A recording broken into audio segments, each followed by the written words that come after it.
fishing masterclass. You join me here today at one of my favourite places in the whole world, which is Bone Hill Mill Fishery in Tamworth. And basically what I'm going to do is just take you through how I'd fish this time of year, so coming out of winter into springtime. It's quite interesting really, because I fished a match here Sunday, and it was a silvers only match, and I had a really good day, to be honest. I caught a load of carp and 21-pounder skimmers to go with them. All in all, I think I would have had about 160 pound. So all I'm going to do today is just take you through how I done it. So first of all, when I first get to my peg, I want to be thinking about my bait, because sometimes you're only going to have 40 minutes to set up throughout the morning. Once you've drew your peg, it's not a very long time, so you need to get your ground bait and your pellets sorted if that's what you're going to do. On Sunday, that was my bait, so I brought some ground bait. So the ground bait that I mixed up was F1 Sweet, cool water. I've been using this all through the winter, and it's absolutely fantastic. Catch, mainly, I like it for catching skimmers and carp over, but as the name suggests, it's designed for F1s. So the first thing I've done was mix that up.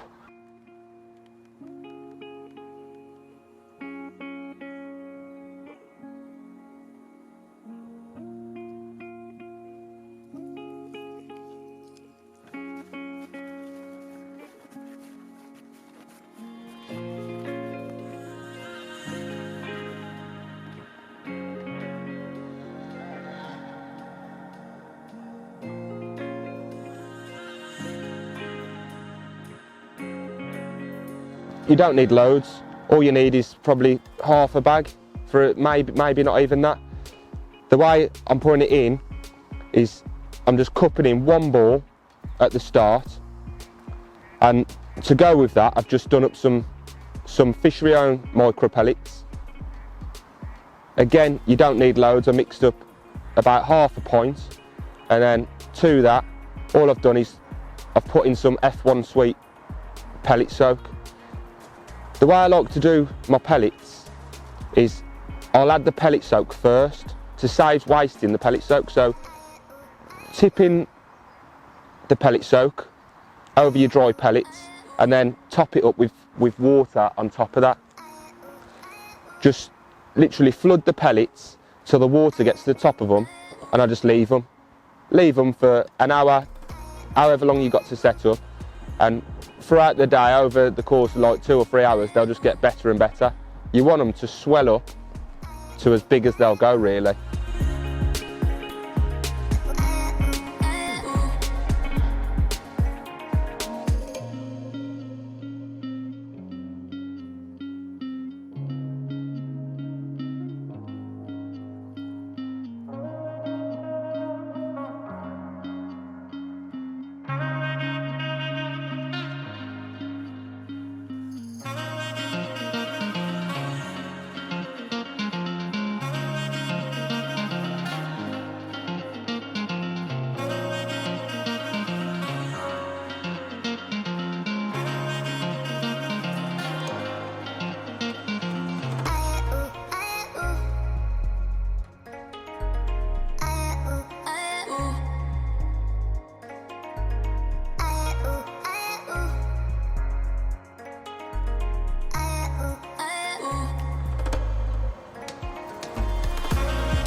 What I have brought as well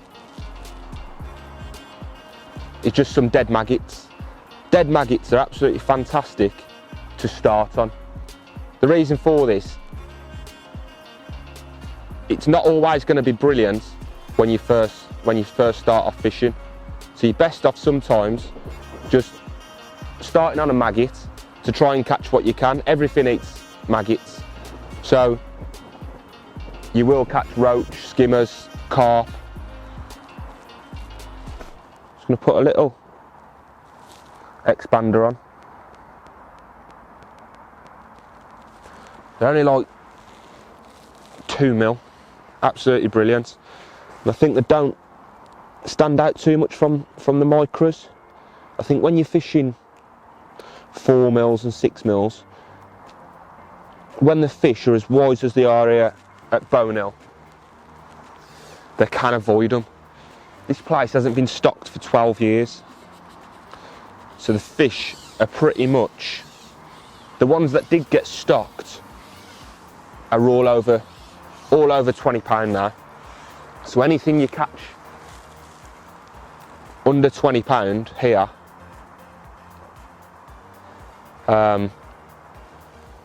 is basically a natural fish. It's bred inside the lake.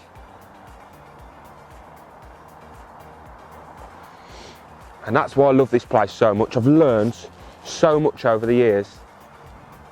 Been fishing here about 4 or 5 years, and I've learned so much from fishing here.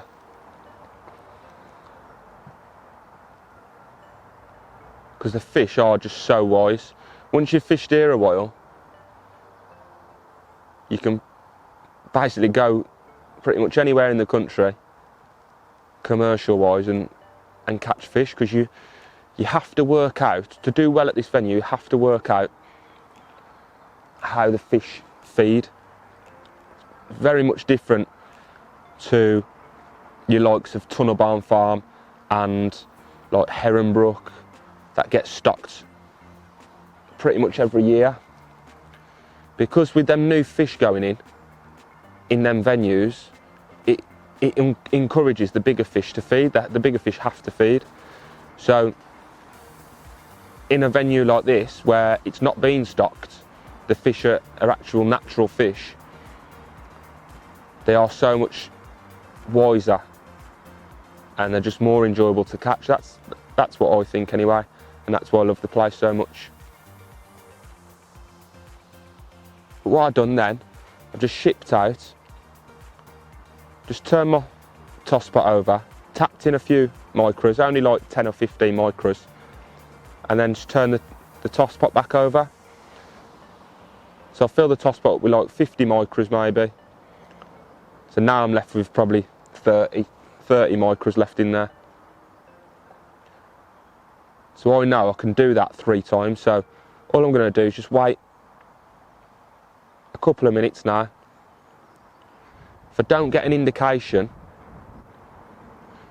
which doing this should be pretty, you should be getting indications pretty soon. Because what happens when you feed loose micros like this, the fish come into your peg and they're swimming through the micros, which gives you liners and stuff, and the float should pick up on them. If we don't get any indications in the first couple of minutes, I'm just going to repeat the process, literally turn my toss pot over, make sure it's right over where the float is, and then just wait another couple of minutes. If this is no good, I will revert back to what I'd done at the start, because that's what brought the fish into my peg initially.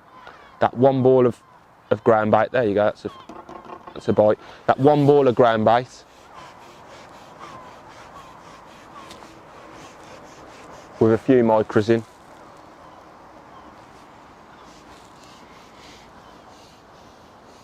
However, we've had a bite, so there's no need to do that.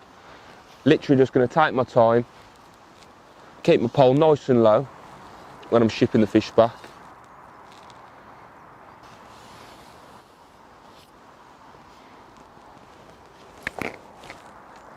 And then once it gets within netting range, just going to tip the top kit up and scoop the fish. Absolutely lovely, lovely bream. Nailed right in the corner of the top lip.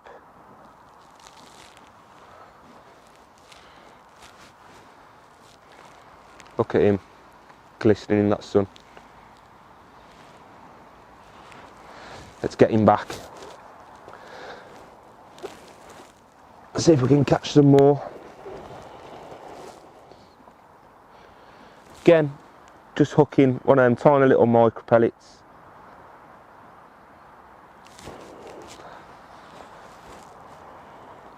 A few loose pellets in the pot. Because I've not foul hooked any fish, I'm literally just going to keep on tapping a few of these micros in. Because if it's not bringing any fish off the bottom, however it's bringing fish into my peg, I don't think there's a better way of fishing, to be honest. I'm going to really take my time shipping these out. However, if you do spill a few on the way out, don't worry about it. All it means is the fish have got to come past your rig or in from the side to get to that bait what you spilled, and it's not going to do your peg any harm. Literally tap a few pellets in, straighten the bump bar. All I'm going to do is just lift my rig up, just make sure it's straightened out, and just let that toe take the rig now naturally. And what it'll do is it'll just drag the rig until it hits, basically till the line's tight on my pole, and then it'll create that arc in my rig. So I've got a nice tight rig. As soon as I have a bite, I'm going to see the indication.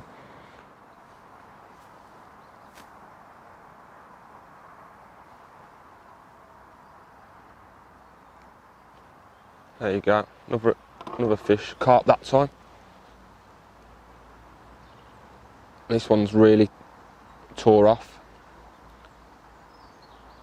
Yeah. Straight away, that fish tore off, and the weather's still really cold. So the fish really, when you hook them, shouldn't be tearing off. So that tells me that was foul hooked. So what I'm going to do instantly now, I'm going to take this pot off, and I'm going to put exactly the same pot on but without a lid. What this is going to do, it's just going to create a tiny little pile, not leaving any bait on the way down. So when I ship out, tip that in, there's going to be a tiny little pile on the bottom for me to fish right over.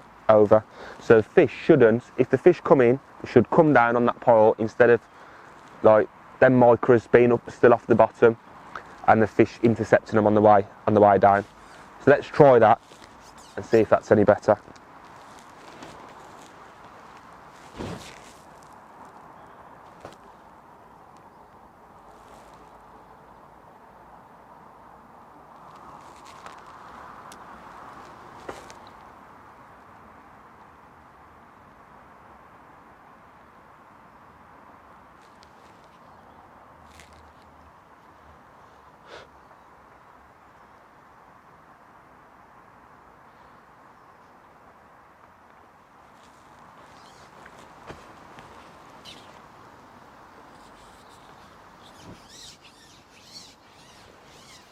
You can ship this out a bit quicker because that little ball of micros is locked in the pot.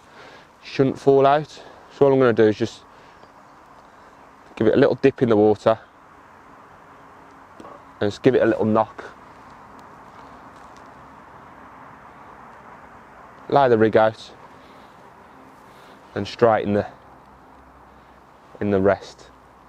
So I know every time I'm laying that rig in and it's falling on a tight line, because I've got it locked in that bump bar and I've got that back shot creating that lazy L between my pole tip and the float. I know that toe's going to pull that rig to exactly the same spot every single time. Whereas if I was holding it, I'd be fighting against the toe, the wind would be pulling my pole.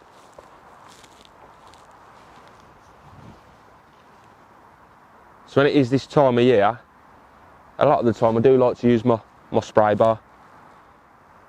So now we've started potting in them little balls of micros. The feeding is different. So now we're going to try and slow everything down. With sprinkling in micros, loose micros, you're trying to enhance your peg, you're trying to speed things up. Whereas with feeding little balls, you're trying to slow everything down. So when the fish come in, the fish are going to come down onto the bottom, and hopefully your peg's going to really settle down. So I'm just going to give this 5 minutes before I even touch the rig. Literally just going to pin them that expander pellet over the top of that little pile that I've put in, and just wait.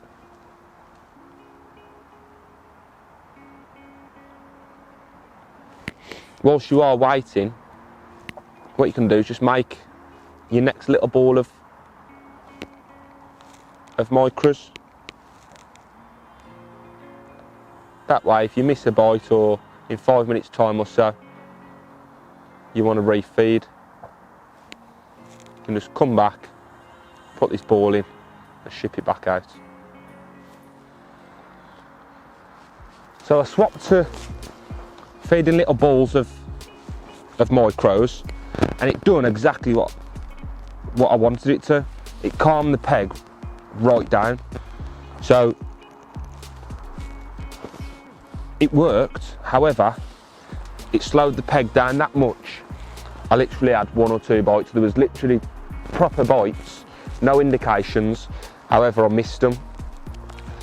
And the peg slowed down too much now, basically. So all I'm going to do is just revert back to what I was doing with feeding them loose micros through this little sprinkle pot.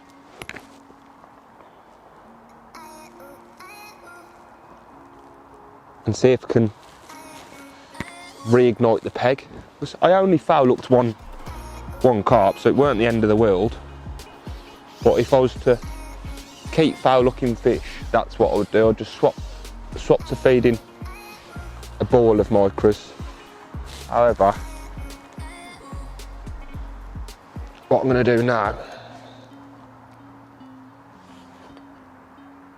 is just go back to sprinkling some in. So what I'm going to do is just tip the pot over, literally tap some in. Just going to give the rig a little lift just to straighten everything out, and then let it go back into the peg.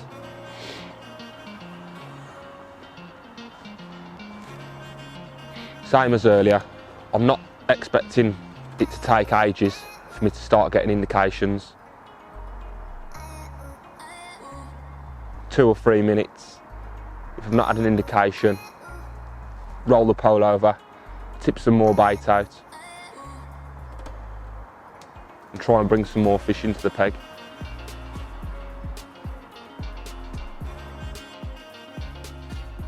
Little indication there. Really slow indications they are. They're obviously not bites.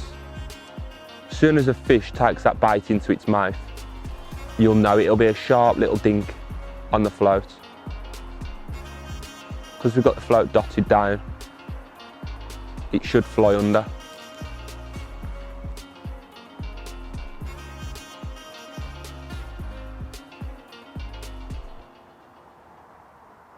It's clearly fish in the peg off the bottom now. We've not tried a format expander today, so we'll give that a try, because sometimes that little standout bait can get you a quick bite. Oh, that was a bite. Right, we'll try the 4mm expander, see if that works.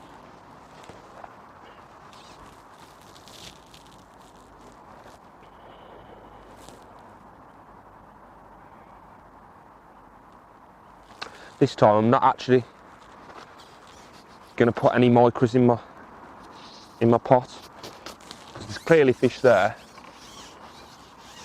The more I loose feed them micros, the more the fish are going to come off the bottom. So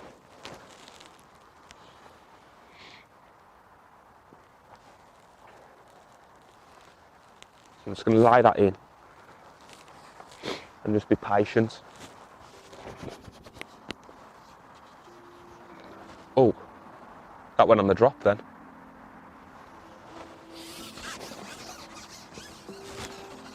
they're clearly off the bottom.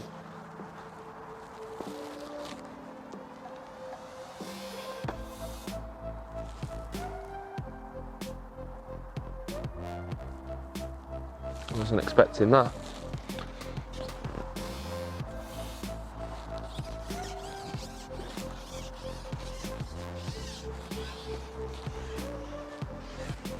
What I'm going to do now, because I've just had that bite on the drop, I'm just going to hold my pole for the first minute or so.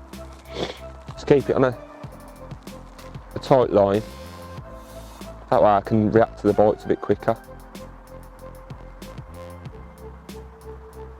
If you do get any on the drop.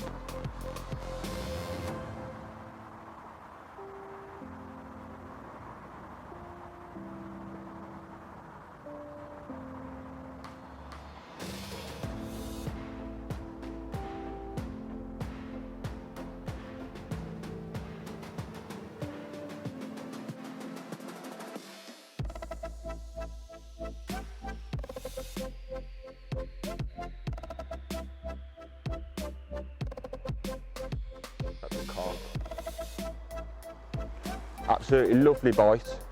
As soon as that expander settled, it went bang. And that can happen sometimes. On Sunday, they just didn't want 4mm expanders. It was them small 2mm. What was the best?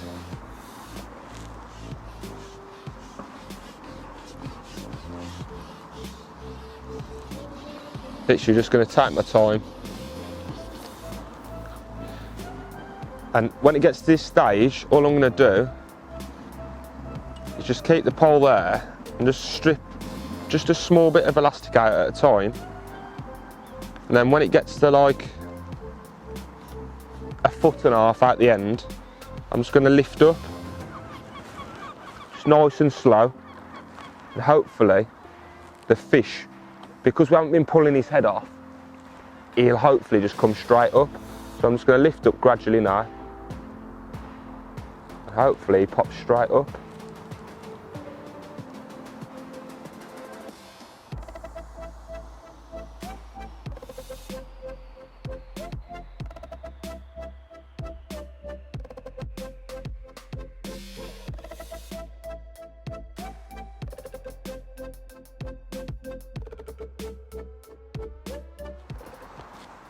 Now my rig's out the water, I'm just going to talk you through the rig itself. So start at the top, just using the Matrix Slick 8 to 10 elastic. Absolutely lovely elastic. The main line is 013 Preston power line, and just above the float we've got a back shot just halfway along. What this does, it just makes the rig a little more manageable in the wind and the tow, because the back shot fights against the tow as well. Moving down to the float is just a 0.3 F1 wire from bottom down. At the bottom of the float we've just got a number 13 shot, and this is just to let me know where the depth is, so the float's not going to be able to come down, and if it does go up at all, I can just bring it back down to that shot and I know I'm fishing dead depth.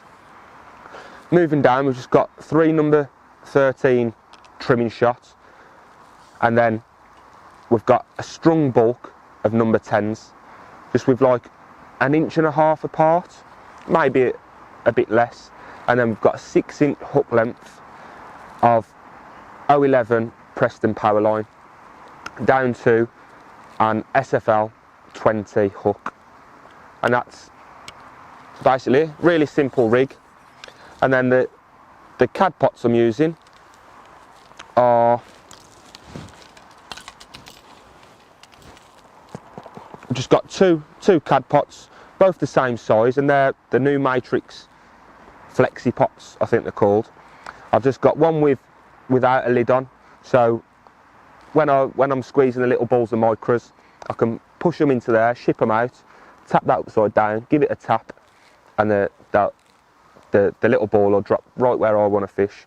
And then once we start catching a few fish, if the indications do slow down a bit, what I've done then is just got a little same pot, and just put the little flexi lid, sprinkle lid on top.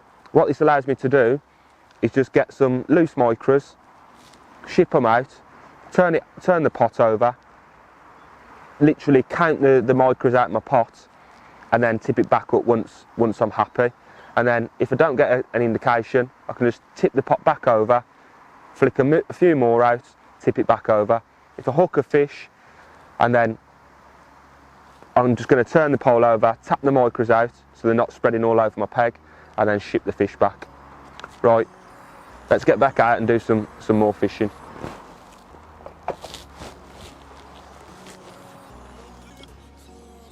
Again, I'm not going to feed anything. It's all about just reading your peg.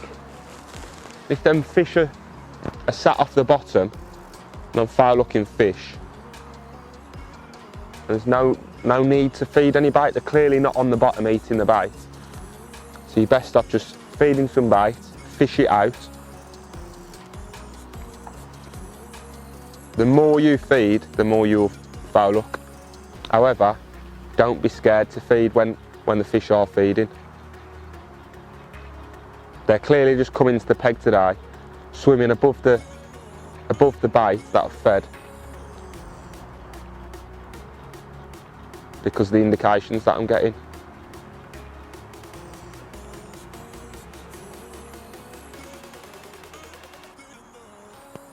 There you go. That's a carp. That's fine. Just hold the pole over to the left just to drag him out of the peg. And once he's out of the peg, just keep the pole nice and low.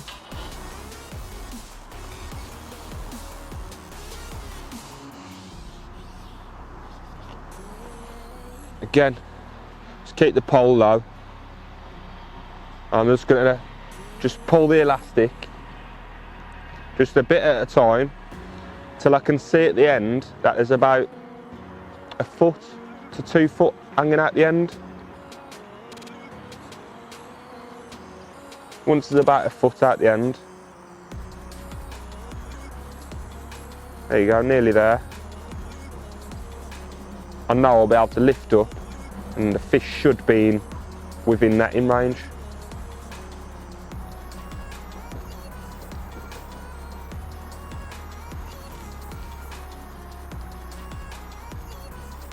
Nice big mirror, just seen it.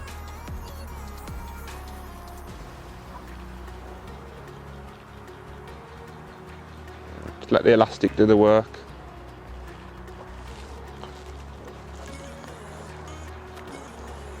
Lovely fish.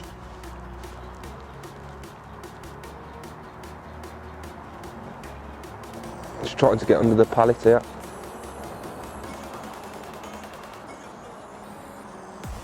Keeping the pole nice and low, not pulling his head off, literally just holding the top kit.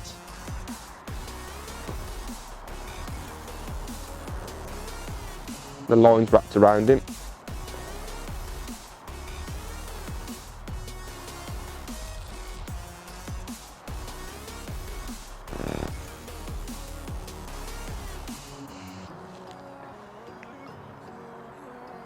This elastic's absolutely lovely.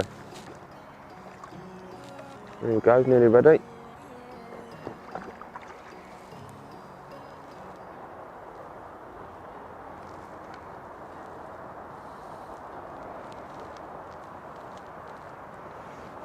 I could strip some more elastic off, but I don't want to tighten it up too much.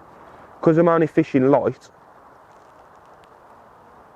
I don't want to lock the elastic up, and which is going to allow the fish to snap me if he goes on a run. I'd rather just let him swim about now by my feet, tire himself out, and then net him. I should have got him first time really, but it's alright, he's in the net. Nice big mirror.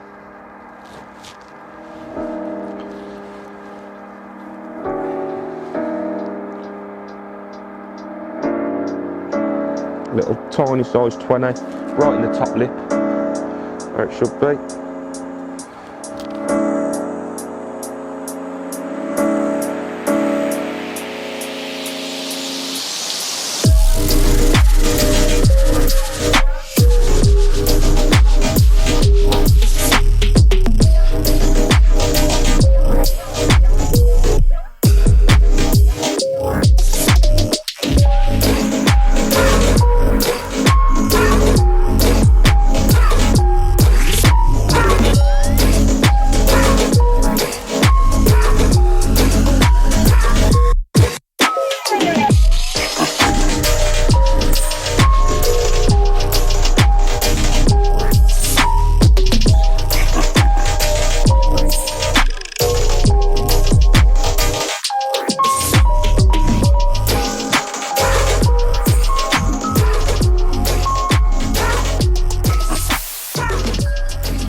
So I think that's an absolutely lovely fish to end a brilliant day on. Great big common. Try not to drop her back.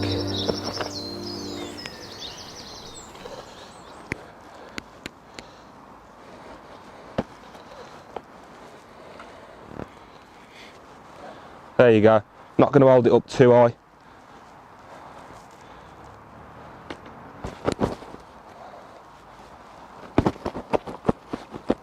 Absolutely stunning fish. Let's just get it back. I hope you've enjoyed watching, and I'll see you next time.